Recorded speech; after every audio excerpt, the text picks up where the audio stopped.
Hi hello friends. പത്രമാറ്റി serial ഉടനെ വരാൻ പോകുന്ന ഒരു അടിപൊളി എപ്പിസോഡിന്റെ റിവ്യൂയിലേക്ക് എല്ലാ കൂട്ടുകാർക്കും സ്വാഗതം.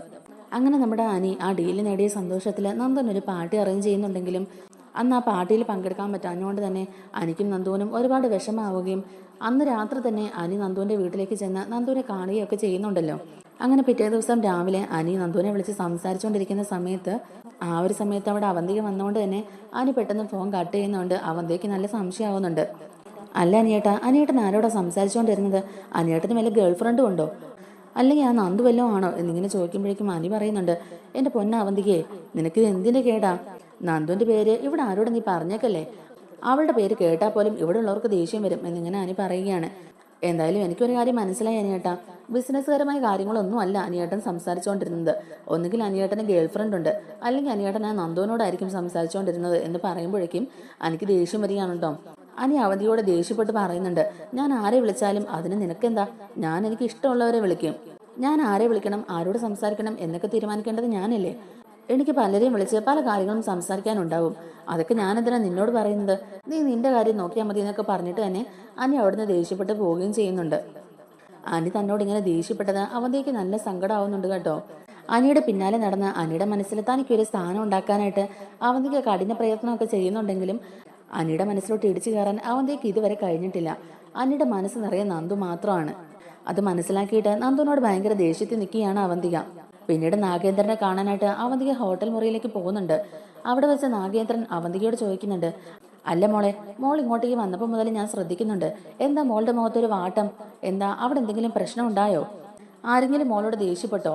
മോൾക്ക് ഇഷ്ടമില്ലാത്ത രീതിയിൽ ആരെങ്കിലും എന്തെങ്കിലും പറഞ്ഞോ എന്നൊക്കെ ഇങ്ങനെ ചോദിക്കുമ്പോഴേക്കും അവന്തിക പറയുന്നുണ്ട്, അങ്ങനെയൊന്നും ഇല്ലച്ചാ, ഞാൻ അനിയേട്ടന്റെ കാര്യം ഓർക്കുകയായിരുന്നു എന്ന് പറയുകയാണ് കേട്ടോ അവന്തിക.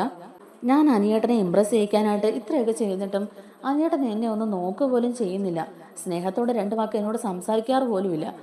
അനിയേട്ടൻ്റെ കൂടെ ഇരുന്ന് ടൈം സ്പെൻഡ് ചെയ്യണമെന്ന് ഞാൻ എത്രമാത്രം ആഗ്രഹിക്കുന്നുണ്ട്. എന്നിട്ട് പോലും അനിയേട്ടൻ എൻ്റെ ഫീലിങ്സ് ഒന്നും മനസ്സിലാക്കുന്നില്ലല്ലോ എന്നൊക്കെ ഓർക്കുമ്പം എനിക്ക് നല്ല വിഷമമുണ്ടെന്നൊക്കെ തന്നെ അവന്തിക പറയുകയാണ്. അപ്പം നാഗേന്ദ്രൻ പറയുന്നുണ്ട്, മോളെ മോളെ അവനിപ്പം മൂർത്തീസ് ജ്വല്ലറിയുടെ MD അല്ലേ, ഒരുപാട് തിരക്കുകളൊക്കെ ഉണ്ടാകും. അത് മാത്രമല്ല, ബിസിനസ്സിൽ ഉയർച്ച കൊണ്ടുവരാനായിട്ട് അവനിപ്പോൾ ആത്മാർത്ഥമായിട്ട് പണിയെടുത്തോണ്ടിരിക്കുകയല്ലേ. അതിന്റെ തിരക്ക് കൊണ്ടൊക്കെ ആയിരിക്കും മോളെ അവൻ മോളെ ശ്രദ്ധിക്കാത്തത്. വിഷു നമ്മൾ കൈയടക്കിയോണ്ട് ഓണം കൈയെടുക്കാനുള്ള പരിശ്രമത്തിലായിരിക്കും ചേട്ടനും അനിയനും കൂടെ. എന്തായാലും അതൊന്നും നടക്കാൻ പോകുന്നില്ലെന്നുള്ളത് നമുക്കല്ലേ മോളെ അറിയുള്ളൂ. ഇനി ആദർശവും അനിയും മൂർത്തി ഒന്നും വിചാരിച്ചാൽ പോലും പഴയ പ്രതാപത്തിലേക്ക് മൂർത്തീസ് ജ്വല്ലറിക്ക് തിരിച്ചു വരാൻ കഴിയില്ല മോളെ. മൂർത്തീസ് ജ്വല്ലറിയുടെ പേരും പെരുമയൊക്കെ പോയി മോളെ. ഇനി അത് വീണ്ടെടുക്കുന്നത് അത്ര എളുപ്പമുള്ള കാര്യമല്ല. അത് മാത്രമല്ലല്ലോ, മൂർത്തിയുടെ വിശ്വസ്തനായ മൂത്ത കൊച്ചുമോനെ മൂർത്തി തറവാട്ടിൽ നിന്ന് തന്നെ പുറത്താക്കിയില്ലേ. ഇപ്പൊ ആ കമ്പനിയുടെ മേൽനോട്ടം മുഴുവൻ അനിക്കല്ലേ. അനിക്ക് അത്രയ്ക്ക് കഴിവൊന്നും ഇല്ലെന്നുള്ളത് അയാൾക്കറിയാം. ആദർശന്റെ അത്രയും കഴിവൊന്നും അനിക്കില്ലെന്നുള്ളത് അവർക്ക് എല്ലാവർക്കും അറിയാവുന്ന കാര്യമാ. എന്നാലും പുറത്തുനിന്നുള്ള ഒരാളെ നിയമിക്കാൻ മടിയായതുകൊണ്ട് മാത്രമാ അവനെ MD കസേരയിൽ ഇരുത്തിയേക്കുന്നത്. മൂർത്തീസ് ജ്വല്ലറിൽ ജോലി ചെയ്യാൻ പോലും ഒരു അർഹതയില്ലെന്നും പറഞ്ഞല്ലേ എന്റെ അബിയെ അവർ ആ ജ്വല്ലറിൽ നിന്ന് പുറത്താക്കിയത്. അതിനൊക്കെയുള്ള ഒരു പകരം വീട്ടലും കൂടിയായത്. എന്തായാലും മൂർത്തീസ് ജ്വല്ലറി ഒരിക്കലും ഓണം കൈയെടുക്കാൻ പോകുന്നില്ല. അവിടെയും നമ്മൾ തന്നെയായിരിക്കും ഒന്നാം സ്ഥാനത്ത്. നമ്മുടെ ജ്വല്ലറിയിൽ ഓണത്തിന് റെക്കോർഡ് സെയിൽ നടന്നിട്ടുണ്ടെങ്കിൽ പിന്നെ എല്ലാം നമ്മുടെ കയ്യിലാ മോളെ. പിന്നെ നമ്മുടെ രാജയോഗമായിരിക്കും. വലിയ വലിയ ഡീലുകളൊക്കെ നമ്മളെ തേടിയെത്തും. നമ്മുടെ ഷെയർ അങ്ങ് കൊതിക്കും. ഇനി നമ്മുടെ കാലമാ മോളെ. മോൾ അതൊന്നും ഓർത്ത് വിഷമിക്കേണ്ട കാര്യമില്ല. ഈ ഓണം കഴിയുന്നതോടു കൂടി തന്നെ നമ്മൾ മനസ്സിൽ വിചാരിച്ചിരിക്കുന്ന കാര്യങ്ങളെല്ലാം തന്നെ നമുക്ക് ചെയ്യാൻ കഴിയും. മൂർത്തീസ് ജ്വല്ലറിയും അനന്തപുരി തറവാടും എല്ലാം നമ്മുടെ കാൽ കീഴിൽ വരും. മോൾ അതുകൊണ്ട് ഇത്ര നിസ്സാരമായ കാര്യങ്ങളൊന്നും ഓർത്ത് ഇങ്ങനെ ടെൻഷൻ അടിച്ചിരിക്കേണ്ട കാര്യമില്ല. മോൾ വിഷമിക്കാതിരിക്കേ. അനിയ മോക്ക് തന്നെ കിട്ടും. അവനെ കല്യാണം കഴിച്ച് മോൾ അവന്റെ ഭാര്യയായിട്ട് ജീവിക്കുകയും ചെയ്യും. മൂർത്തീസ് ജ്വല്ലറിയുടെ MD ആയ അനിയുടെ ഭാര്യയായി മോൾ അനന്തപുരി തറവാട്ടിൽ തന്നെ വാഴും എന്നൊക്കെ നാഗേന്ദ്രൻ ഇങ്ങനെ പറയുമ്പോഴും അവന്തികയുടെ മുഖത്ത് അതിൻ്റെതായ ഒരു സന്തോഷവും ഇല്ലാട്ടോ. അപ്പൊ നാഗേന്ദ്രൻ ചോദിക്കുന്നുണ്ട്, ഞാൻ ഇത്രയൊക്കെ പറഞ്ഞിട്ടും മോക്ക് എന്താ മോളെ ഒരു സന്തോഷം ഇല്ലാത്തത്? പറ, അവിടെ എന്തെങ്കിലും കാര്യങ്ങൾ നടന്നോ? അനിയുമായിട്ട് എന്തെങ്കിലും തർക്കം വല്ലതും ഉണ്ടായോ എന്നിങ്ങനെ ചോദിക്കുമ്പോഴേക്കും തന്നെ അവന്തിക പറയുന്നുണ്ട്, അത് പിന്നെ അച്ഛാ, ഇന്ന് രാവിലെ ഒരു സംഭവം ഉണ്ടായി. ഞാൻ അനിയെ കാണാനായിട്ട് ബാൽക്കണിയിലേക്ക് ചെല്ലുമ്പം അവൻ ആരോടാ ഫോൺ സംസാരിച്ചുകൊണ്ടിരിക്കുകയായിരുന്നു. എന്നെ കണ്ട ഉടനെ അവൻ ഫോൺ കട്ട് ചെയ്തു. ആരോട് അനിയേട്ടൻ സംസാരിച്ചുകൊണ്ടിരുന്നെന്ന് ചോദിച്ചപ്പോഴേക്കും വെറുതെ എന്നോട് ദേഷ്യപ്പെടുകയാണ് ചെയ്തത്. ഞാൻ ചോദിച്ചു, അനിയേട്ടന് ഗേൾ ഫ്രണ്ട് ആരെങ്കിലും ഉണ്ടോ, അതോ നന്ദുവിനെയാണോ വിളിക്കുന്നതെന്ന്. അത് അനിയേട്ടന് ഒട്ടും ഇഷ്ടപ്പെട്ടില്ല. ഞാൻ ആരെ വേണമെങ്കിലും വിളിക്കും, അതൊന്നും ചോദിക്കാൻ നിനക്ക് ഒരു അധികാരവും ഇല്ല. ഞാൻ മൂർത്തീസ് ജ്വല്ലറിയുടെ MDയാ. ബിസിനസിന്റെ ആവശ്യത്തിനും എൻ്റെ പേഴ്സണൽ കാര്യങ്ങളിലും ഞാൻ പലരെയും വിളിക്കുകയും സംസാരിക്കുകയും ഒക്കെ ചെയ്യും. അതൊന്നും നിന്നോട് പറയേണ്ട കാര്യമില്ല, നീ നിന്റെ കാര്യം നോക്കി പോകാൻ നോക്ക് എന്നൊക്കെ പറഞ്ഞ് എന്നോട് ഭയങ്കര ദേഷ്യപ്പെട്ട് സംസാരിച്ചു അച്ഛാ. എനിക്കത് ഒട്ടും സഹായിക്കാൻ കഴിഞ്ഞില്ല. ഞാൻ അനിയേട്ടനെ എത്രമാത്രം സ്നേഹിക്കുന്നുണ്ടെന്നുള്ളത് അച്ഛൻ അറിയാമല്ലോ. എന്നിട്ടും അനിയേട്ടൻ എന്നോട് 1% പോലും സ്നേഹം തിരിച്ചു കാണിക്കുന്നില്ലെന്നേ. എനിക്കത് ഓർത്തിട്ട് ഭയങ്കര വിഷമമായി. ഞാൻ അനാമികയുടെ കാര്യം കൂടി സംസാരിക്കാൻ വേണ്ടിയിട്ട് അങ്ങോട്ടേക്ക് ചെന്നത്. എന്തായാലും കേസ് കോടതിയിൽ വാദിക്കാൻ പോവല്ലേ, ആ സമയത്ത് എന്തെങ്കിലും നഷ്ടപരിഹാരം കൊടുത്ത് അവളുമായിട്ടുള്ള എല്ലാ ബന്ധവും അവസാനിപ്പിക്കണം എന്നൊക്കെ പറയാൻ വേണ്ടിയിട്ടാണ് ഞാൻ ചെന്നത്. അപ്പൊ അനിയേട്ടൻ പറയുക നഷ്ടപരിഹാരമായിട്ട് 1 രൂപ പോലും അനാമികയ്ക്കോ അവളുടെ അച്ഛനോ കൊടുക്കില്ലെന്ന്. ഇനി അഥവാ ഞാൻ കൊടുക്കാന്ന് പറഞ്ഞാൽ പോലും മുത്തശ്ശൻ അതിനെ സമ്മതിക്കുകയല്ല. അവരൊക്കെ അങ്ങനെ ഒരു നഷ്ടപരിഹാരം മേടിക്കാൻ പോലും അർഹതയില്ലാത്തവരാണ്. അവളും അവളുടെ അച്ഛനും കൂടി അത്രമാത്രം എൻ്റെ കുടുംബത്തെ ദ്രോഹിച്ചിട്ടുണ്ട്. എൻ്റെ മുത്തശ്ശനും മുത്തശ്ശിയും കോടതിയിൽ വെച്ച് നാണം കെടുത്തിയിട്ടുണ്ട്. അതൊന്നും ഞാൻ ഒരിക്കലും മറക്കില്ല. ഇനി ഈ കേസിന് കുറേ നാൾ മുന്നോട്ട് പോയാലും നല്ലൊരു തുക നഷ്ടപരിഹാരമായിട്ട് മേടിച്ചെടുക്കാൻ വേണ്ടിയിട്ടല്ലേ അവൾ ഈ തോന്നിയാസങ്ങളൊക്കെ കാണിച്ചു കൂട്ടിയത്. എന്തായാലും ഞങ്ങളുടെ ഭാഗത്തുനിന്ന് അങ്ങനെ ഒരു നീക്കം ഉണ്ടാവില്ല. ഒരിക്കലും അവൾക്ക് ആ നഷ്ടപരിഹാരം കിട്ടാനും പോകുന്നില്ല എന്നൊക്കെയാണ് അനിയേട്ടൻ പറഞ്ഞത്. അങ്ങനെയാണെങ്കിൽ അനാമിക കേസ് പിൻവലിക്കില്ല അച്ഛാ. ആ കേസ് ഇങ്ങനെ നീണ്ടു പോകത്തേ ഉള്ളൂ. അനിയേട്ടനും മുത്തശ്ശനും ഇങ്ങനെ കടുംപിടുത്തം പിടിച്ചാൽ എങ്ങനെ ഡിവോഴ്സ് നടക്കും? അതൊക്കെ ഓർത്തിട്ടാ എനിക്ക് വല്ലാത്ത ടെൻഷൻ. പിന്നെ എനിക്കൊരു കാര്യം മനസ്സിലായി, അനിയേട്ടൻ വിളിച്ചുകൊണ്ടിരുന്നത് നന്ദുവിനെയാണോന്ന് എനിക്ക് നല്ല സംശയമുണ്ട് അച്ഛാ. ഇപ്പോഴും അവർ തമ്മിൽ നല്ല അടുപ്പത്തിലാണെന്നാണ് എനിക്ക് തോന്നുന്നത്. അന്ന് അഭിയേട്ടൻ പറഞ്ഞത് അച്ഛന് ഓർമ്മയില്ലേ? അവരിടയ്ക്കിടയ്ക്ക് ഫോൺ വിളിക്കാറുണ്ടെന്നും എവിടേക്കോ വെച്ച് തമ്മിൽ കാണാറുണ്ടെന്നും ഒക്കെ. അതൊക്കെ ഓർത്തിട്ട് എനിക്ക് വല്ലാത്തൊരു വിഷമം. അതുകൊണ്ട് കൂടിയാണ് ഞാൻ അച്ഛനെ ഒന്ന് കാണാൻ വേണ്ടി വന്നത്. എന്തായാലും ആ നന്ദുവിന്റെ കാര്യത്തിൽ എന്തെങ്കിലും ഒരു തീരുമാനം പെട്ടെന്ന് എടുക്കണം അച്ഛാ. അനാമികയുടെ കാര്യത്തിൽ അനിയുടെ മുത്തശ്ശന്റെ തീരുമാനമാണല്ലോ അവനിന്ന് പറഞ്ഞത്. അവർ തമ്മിലുള്ള ഡിവോഴ്സിന് ഇനി എത്ര നാളുണ്ടെങ്കിലും അത്രയും നാളും കാത്തിരിക്കാൻ ഞാൻ റെഡിയാ. പക്ഷേ അതിനുശേഷം അനിയേട്ടൻ എൻ്റെ സ്വന്തം ആവണം. അപ്പോഴെങ്കിലും ഞങ്ങൾക്കിടയിലേക്ക് വേറൊരാളുടെ സാന്നിധ്യം ഉണ്ടാവാൻ പാടില്ല. ഞാൻ ഉദ്ദേശിച്ചത് നന്ദുവിൻ്റെയാ. അവളെ എന്നേക്കുമായിട്ട് അനിയേട്ടൻ്റെ മനസ്സിൽ നിന്ന് പറിച്ചു കളയണോ അച്ഛാ. ഇനി അവളും അനിയേട്ടനും തമ്മിൽ ഒരു ബന്ധം ഉണ്ടാകാൻ പാടില്ല. അവർ തമ്മിൽ കാണാനും അവരടുക്കാനും ഒക്കെയുള്ള സാഹചര്യങ്ങളുണ്ടെങ്കിൽ അതൊക്കെ ഒഴിവാക്കാൻ അച്ഛൻ എന്തെങ്കിലും കാര്യമായിട്ട് ചെയ്യണമെന്നൊക്കെ തന്നെ നാഗേന്ദ്രനോട് ആവശ്യപ്പെടുകയാണ് അവന്തിക. അപ്പം നാഗേന്ദ്രൻ പറയുന്നുണ്ട്, മോളെ ഒരച്ഛൻ എന്ന നിലയ്ക്ക് മോളുടെ ഈ ആഗ്രഹം നടത്തിത്തരാൻ ഞാൻ ബാധ്യസ്ഥനാണ്. എന്തായാലും മോൾ വിഷമിക്കാതിരിക്കുക. അനിയെ കല്യാണം കഴിക്കണം എന്നുള്ള മോളുടെ ആഗ്രഹം ഉറപ്പായും നടക്കും. നിങ്ങളുടെ ജീവിതത്തിലേക്ക് നന്ദു ഒരു ശല്യമായിട്ട് വരികയല്ല. അവളുടെ കാര്യത്തിൽ നമ്മൾ എത്രയും പെട്ടെന്ന് തന്നെ ഒരു തീരുമാനം ഉണ്ടാക്കിയിരിക്കും. അവളെ എന്നേക്കുമായിട്ട് അനിയുടെ മനസ്സിൽ നിന്നോ അവന്റെ ജീവിതത്തിൽ നിന്നോ മാത്രമല്ല ഈ ഭൂമുഖത്തു നിന്ന് തന്നെ നമുക്ക് അവളെ ഇല്ലാതാക്കിയേക്കാം. ഇപ്പം മോളുടെ കാര്യം വന്നതുകൊണ്ട് മാത്രമല്ല, അല്ലെങ്കിലും ഞാൻ അവളെ നോട്ടുവിട്ടിരിക്കുകയായിരുന്നു. കാരണം നമ്മുടെ ജ്വല്ലറിലേക്ക് വന്ന കള്ളക്കടത്ത് സ്വർണം അവളല്ലേ അന്ന് പിടികൂടിയത്. എന്നിട്ട് ഡേവിഡിനെ അറസ്റ്റ് ചെയ്യാനായിട്ട് നമ്മുടെ ജ്വല്ലറിലേക്ക് അവൾ ഇടിച്ചു കയറി വന്നില്ലേ. അതൊക്കെ എൻ്റെ മനസ്സിലുണ്ട് മോളെ. എല്ലാത്തിനും ചേർത്ത് നല്ലൊരു തിരിച്ചടി ഞാൻ അവൾക്ക് കൊടുക്കുകയും ചെയ്യുന്നുണ്ട്. എന്തായാലും അതിന് കുറച്ച് സമയം എടുക്കും. മോള് വിഷമിക്കാതിരിക്കുക. അവളുടെ കാര്യത്തിൽ അച്ഛൻ തന്നെ ഒരു തീരുമാനം എത്രയും പെട്ടെന്ന് ഉണ്ടാക്കിക്കോളാം. എന്തായാലും അധികം താമസമൊന്നുമില്ല. എത്രയും പെട്ടെന്ന് തന്നെ അവളുടെ കാര്യത്തിൽ ഒരു തീരുമാനം ഉണ്ടാക്കാൻ നമുക്ക് കഴിയും.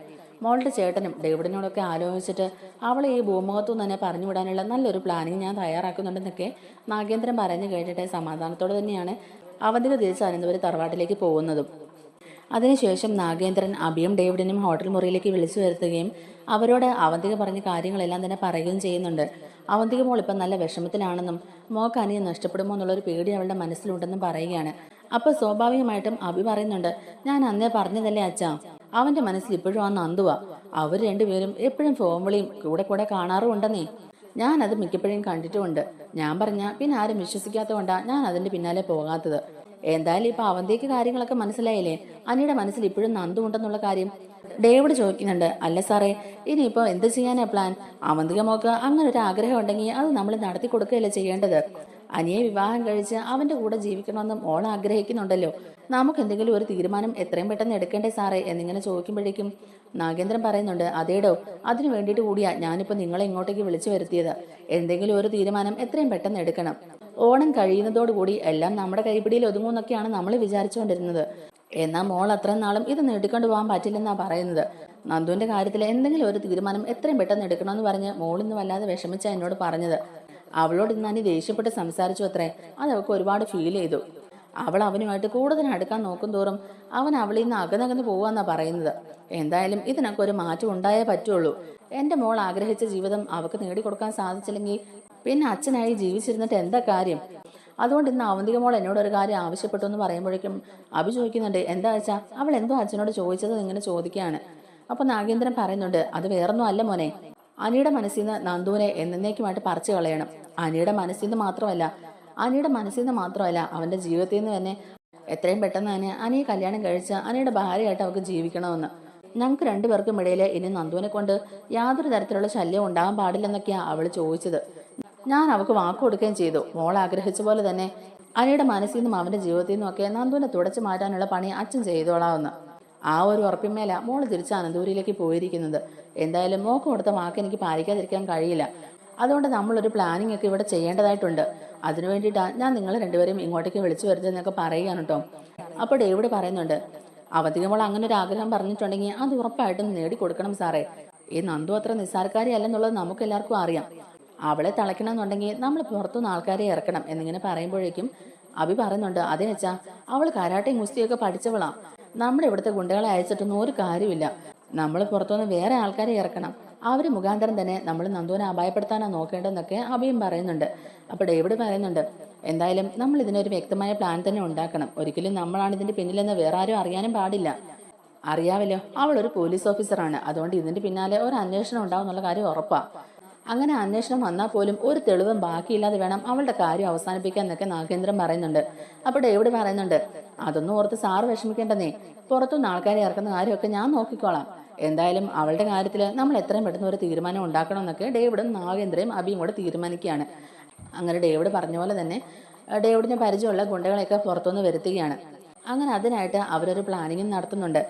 ആദ്യം അവളെ നമ്മുടെ കെണിയിൽ വീഴ്ത്തി നമ്മുടെ അടുത്തേക്ക് എത്തിക്കണം. അതിനുശേഷം ആരും അറിയാതെ അവളുടെ കാര്യം അവസാനിപ്പിക്കണം എന്നൊക്കെയാണ് ഇവർ പ്ലാൻ ചെയ്യുന്നത്. അപ്പോൾ അഭി പറയുന്നുണ്ട്, അവളെ കെണിയിൽ വീഴ്ത്താനുള്ള കാര്യങ്ങളൊക്കെ എനിക്കറിയാം അച്ഛാ. കുറച്ച് MDMA കഞ്ചാവും ഒക്കെ ആയിട്ട് 2-3 പേര് ആളൊഴിഞ്ഞ് കെട്ടിടത്തിൽ വന്നിരിപ്പുണ്ടെന്നൊക്കെയുള്ള ഒരു അജ്ഞാത സന്ദേശം അവളുടെ ഫോണിലേക്ക് അയക്കാം. എന്തായാലും അവൾ അത് അന്വേഷിക്കാനായിട്ട് ഉറപ്പായിട്ടും ആ ആളൊഴിഞ്ഞ് കെട്ടിടത്തിലേക്ക് പോലീസുകാരെ കൂട്ടിക്കൊണ്ട് വരും. അവിടെ വെച്ച് അവളെ നമുക്ക് കൂട്ടാം. എന്നിട്ട് ആരും അറിയാതെ നമ്മുടെ ഏതെങ്കിലും ഒരു ഗോഡൗണിലേക്ക് കൊണ്ടുവന്നിട്ട് അവളുടെ കാര്യം അങ്ങ് തീർത്താൽ പോരെ എന്നൊക്കെ അഭി പറയുന്നുണ്ട്. അപ്പം നാഗേന്ദ്രൻ പറയുന്നുണ്ട്, അതിന് അവൾ തന്നെയല്ലല്ലോ വരുന്നത്, കൂടെ പോലീസുകാരും ഉണ്ടാവില്ലേ എന്നിങ്ങനെ ചോദിക്കുമ്പോഴേക്കും നാഗേന്ദ്രൻ പറയുന്നുണ്ട്, അതൊന്നും വലിയ വിഷയം അല്ലടോ. നന്ദുവും പോലീസുകാരും അകത്തേക്ക് കയറി വരുമ്പോഴേക്കും തന്നെ ഒരാൾ ഒഴിച്ച് ബാക്കി എല്ലാവരോടും ഓടി രക്ഷപ്പെടാൻ പറയണം. അങ്ങനെ ആ ഓടിപ്പോയവരുടെ പിന്നാലെ ബാക്കി പോലീസുകാർ പോകുമ്പോഴേക്കും നമ്മൾ പുറത്തുനിന്ന് ഇറക്കിയ ഗുണ്ടയുടെ കയ്യിൽ ക്ലോറോഫോം ഉള്ള ഒരു തുണി കൊടുക്കണം. മറ്റുള്ളവരെ അന്വേഷിച്ച് അവരങ്ങോട്ടേക്ക് പോകുന്ന സമയത്ത് ഇവളെ മായ്ക്കുക. പിന്നെ അവിടുന്ന് അവളെ അങ്ങോട്ടേക്ക് കടത്തിക്കൊണ്ട് വരാൻ വലിയ താമസമൊന്നും ഇല്ലല്ലോ. മറ്റുള്ള പോലീസുകാർ അവരുടെ പിന്നാലെ ഓടി അവസാനം രക്ഷയില്ലാതെ തിരിച്ചെത്തുമ്പോഴേക്കും നന്ദുവിനെ നമുക്ക് വേറെ ഗോഡൗണിലേക്ക് മാറ്റിയാൽ പോരെ എന്നൊക്കെ ഇങ്ങനെ ചോദിക്കുകയാണ് നാഗേന്ദ്രൻ. എന്തായാലും ഈ പ്ലാൻ വർക്കൗട്ട് ആവുമെന്നും ഇതിന്റെ പിന്നിൽ ആർക്കും തന്നെ നമ്മളെ സംശയം ആവില്ല എന്നൊക്കെ തന്നെ നാഗേന്ദ്രയും അതുപോലെ ഡേവിഡും അബിയും ഒക്കെ ചിന്തിക്കുകയാണ്. അങ്ങനെ അവർ പ്ലാൻ ചെയ്ത പ്രകാരം തന്നെ നന്ദുവിന്റെ ഫോണിലേക്ക് ഒരു അജ്ഞാത സന്ദേശം അയക്കുന്നുണ്ട് കേട്ടോ. ടൗണിനടുത്തുള്ള ഒരു ഒഴിഞ്ഞ കെട്ടിടത്തിൽ MDMAയും മയക്കുമരുന്നും ഒക്കെ ആയിട്ട് 3-4 ചെറുപ്പക്കാർ അവിടെ തമ്പടിച്ചിരിക്കുന്നൊക്കെ ആയിട്ടാണ് ഒരു സന്ദേശം അയക്കുന്നത്. എന്തായാലും ഈ ഒരു അജ്ഞാത സന്ദേശം കിട്ടിയ പാടെ തന്നെ നന്ദു പോലീസുകാരെയും കൂട്ടിക്കൊണ്ട് ആ ആളൊഴിഞ്ഞ കെട്ടിടത്തിലേക്ക് പോവുകയും ചെയ്യുന്നുണ്ട്. നന്ദുവും ഡ്രൈവറും 2 കോൺസ്റ്റബിൾസും ആണ് ഉണ്ടായിരുന്നത്. അവരങ്ങോട്ടേക്ക് ചെല്ലുമ്പോഴേക്കും തന്നെ ഇവര് 5 പേര് ഇരുന്ന് ചീട്ട് കളിച്ചുകൊണ്ടിരിക്കുകയായിരിക്കും. നീയൊക്കെ ഈ ആളൊഴിഞ്ഞ കെട്ടിടത്തിൽ എന്തെടുക്കുകയാടാ എന്നൊക്കെ ചോദിച്ചുകൊണ്ട് നന്ദു അങ്ങോട്ടേക്ക് ചെല്ലുമ്പോഴേക്കും തന്നെ ഒരാളൊഴിച്ച് ബാക്കി എല്ലാവരും തന്നെ ഓടി രക്ഷപ്പെടാൻ നോക്കുന്നുണ്ട്. അവരുടെ പിന്നാലെ തന്നെ ആ ഡ്രൈവറും ആ കോൺസ്റ്റബിൾസും ഓടുന്നുണ്ട് കേട്ടോ. ഒരാളെ പിടിച്ച് അയാൾക്ക് 2 തല്ലൊക്കെ കൊടുത്തിട്ട് നന്ദു ചോദിക്കുന്നുണ്ട്, എന്താണ് നിന്റെയൊക്കെ ഉദ്ദേശം? MDMAയും കഞ്ചാവും ഒക്കെ ആയിട്ട് ഇവിടെ നിങ്ങൾ തമ്പടിച്ചിരിക്കുകയാണെന്നൊക്കെയുള്ള ഒരു സന്ദേശം കിട്ടിയിട്ട് തന്നെയാണ് ഇങ്ങോട്ടേക്ക് വന്നത്. എന്തായാലും അത് വെറുതെ ആയില്ല.